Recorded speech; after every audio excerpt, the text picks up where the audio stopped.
Okay, so our second speaker today is Kevin Summers speaking about a dual basis for the quantum K-theory of cominuscule flag varieties. Please go ahead. All right. Hello, everyone. Thanks. I want to thank the organizers for inviting me here today. Luckily, I'm going to be talking about also cominuscule flag varieties, like Peter just was. So some of the same combinatorics will sort of be seen, but I'll be taking a slightly different perspective. Um, so let's just get into it. To start with, the problem I'm going to be discussing with regard to this dual basis can really be discussed in any sort of Gmod P partial flag variety, not just the cominuscule spaces, but the results I'm presenting today will just be for the cominuscule flag varieties.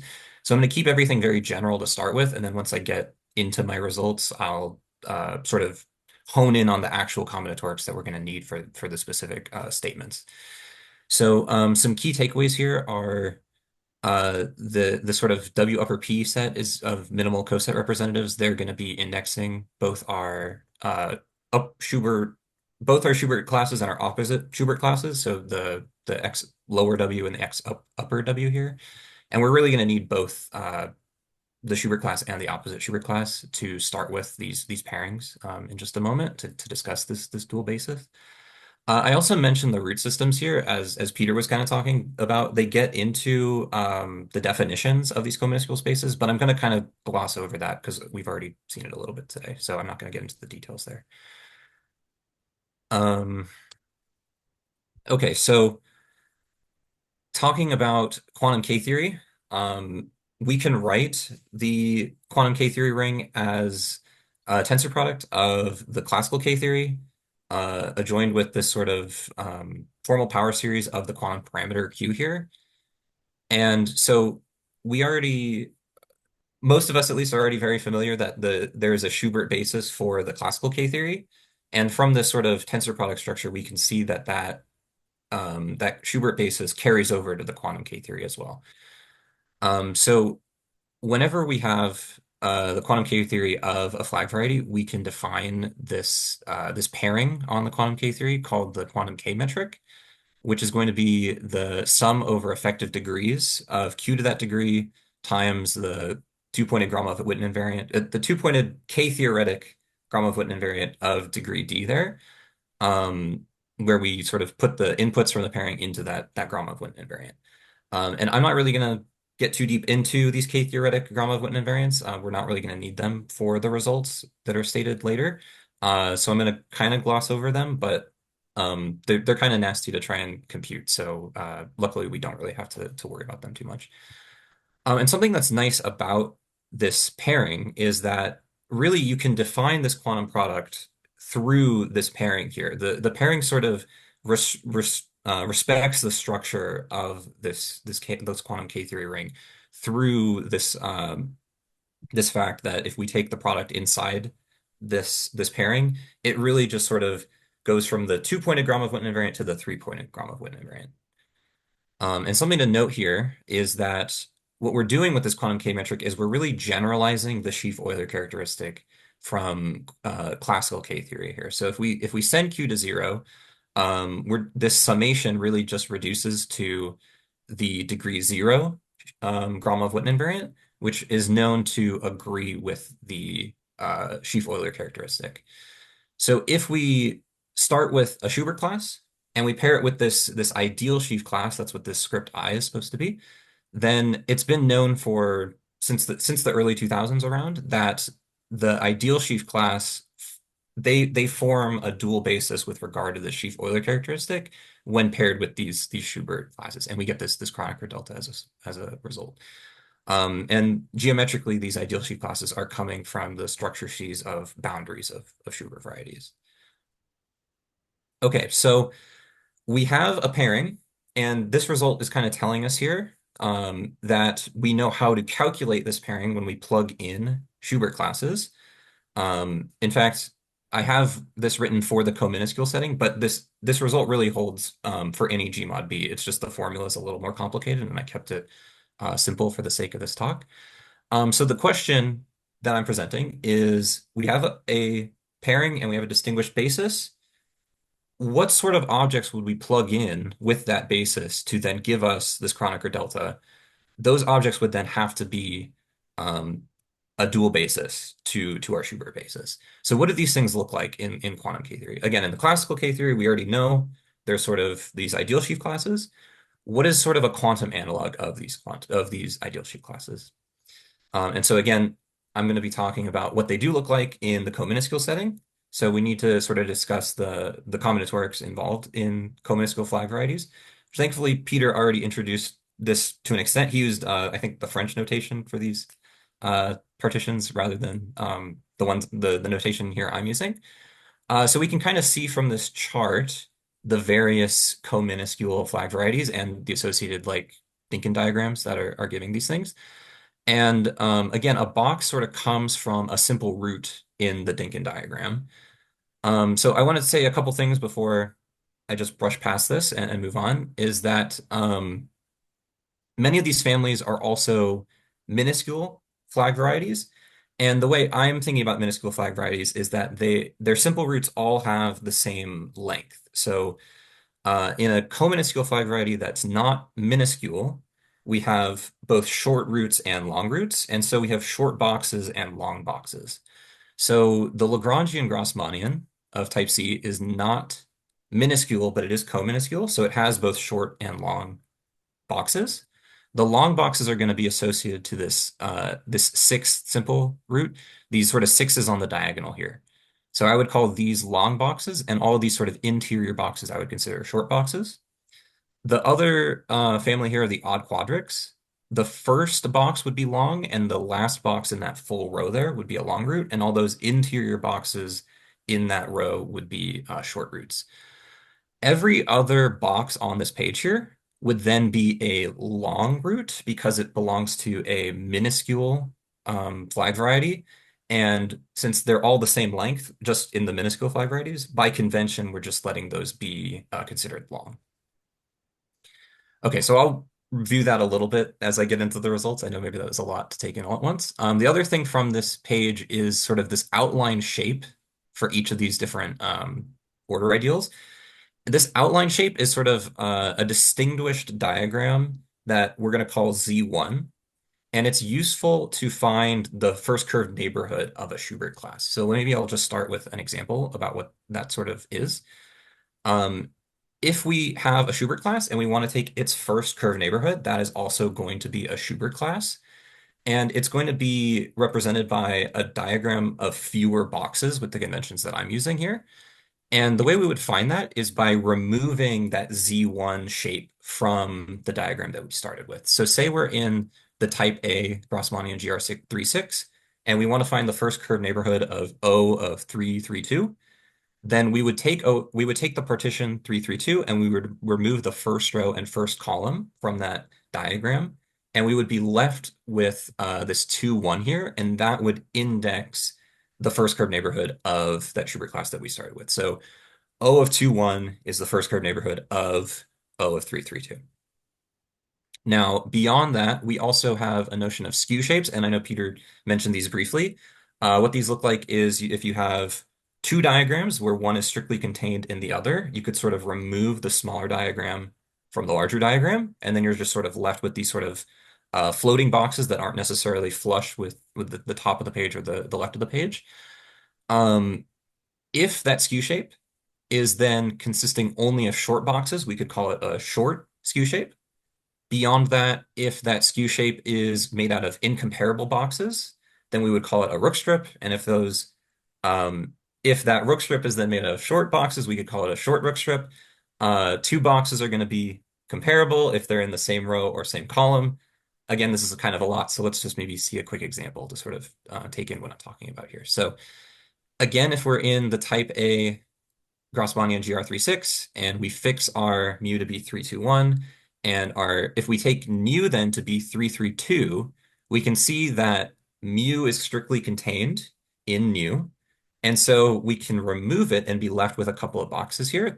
Those couple of boxes would then be considered a skew shape.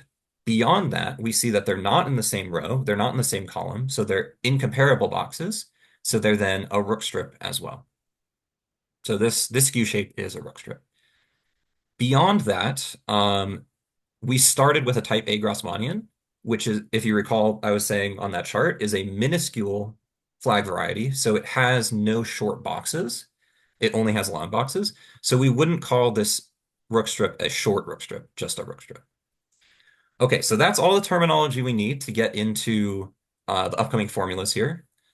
So I'm going to be talking about these ideal sheaves and these sort of quantum analysis of ideal sheaves. Let's start with a kind of new result for the classical ideal sheaves before we get into the quantum K theory here. So, and I'll explain what I mean by kind of new.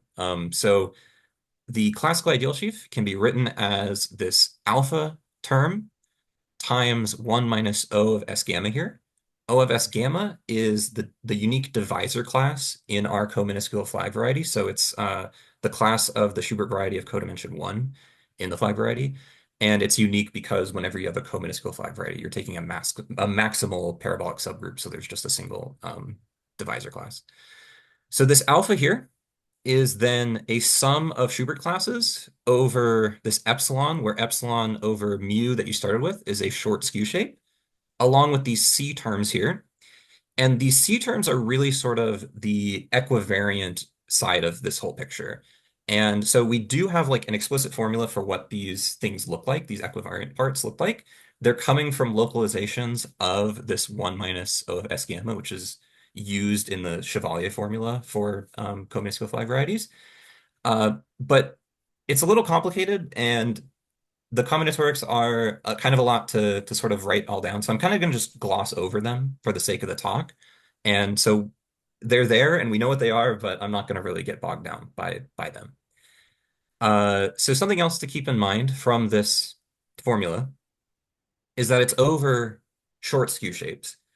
And so if we're ever in a minuscule flag variety, well, we don't have any short boxes. So we're just going to take the empty skew shape to be the only thing that contributes to this alpha here. So that would mean that epsilon has to be equal to mu.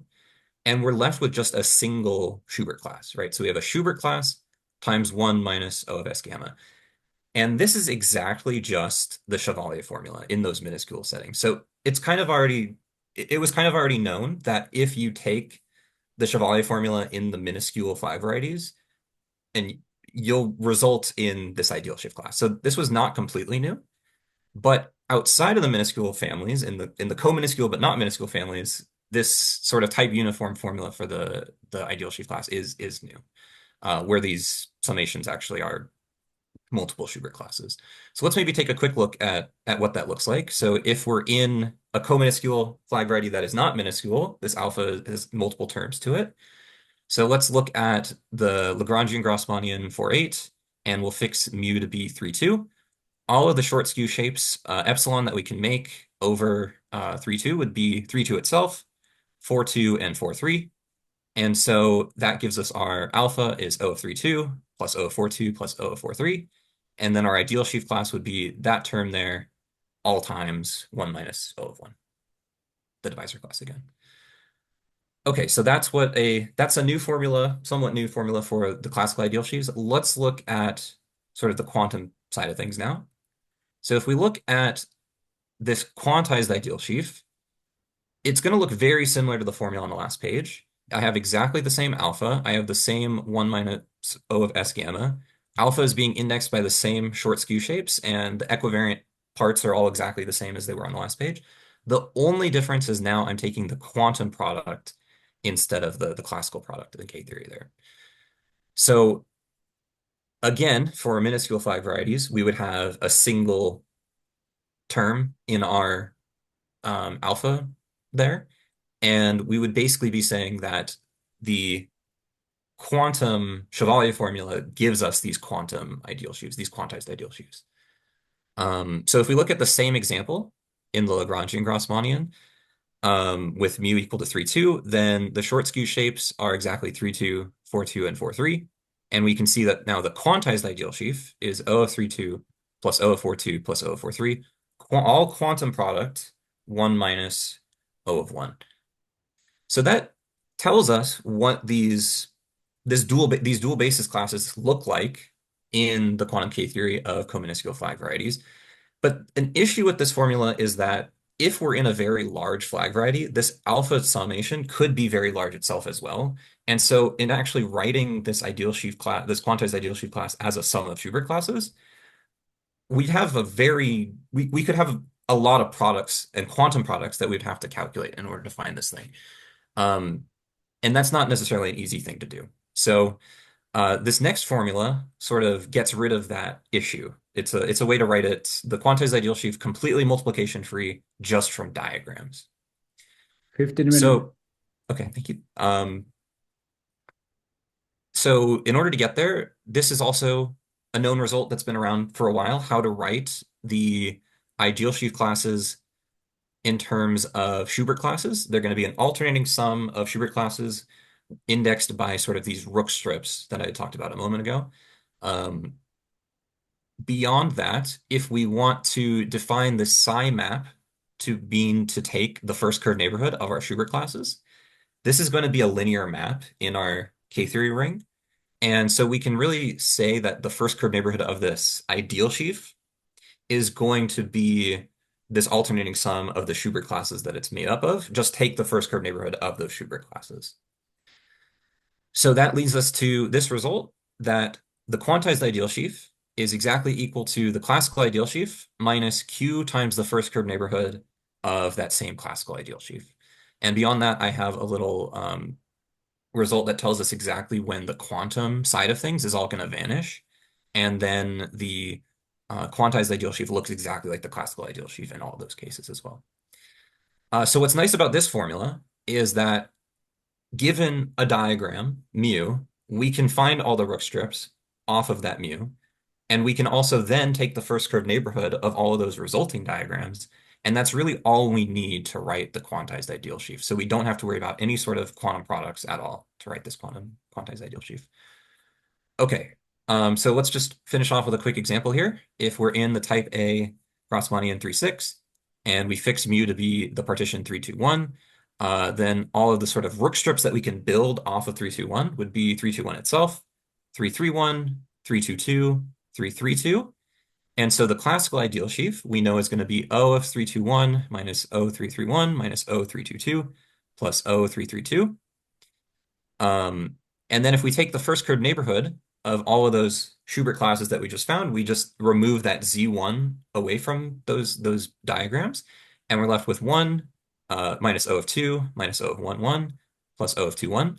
And if we put these things together, we have the quantized ideal sheaf is exactly the classical ideal sheaf minus q times those first curved neighborhoods that we just found. So we can write this quantized ideal sheaf very quickly just by hand, no products having to be calculated at all, just from diagrams. Okay, so thank you all for listening today. All right, thank you for very nice talk. Let's thank the speaker.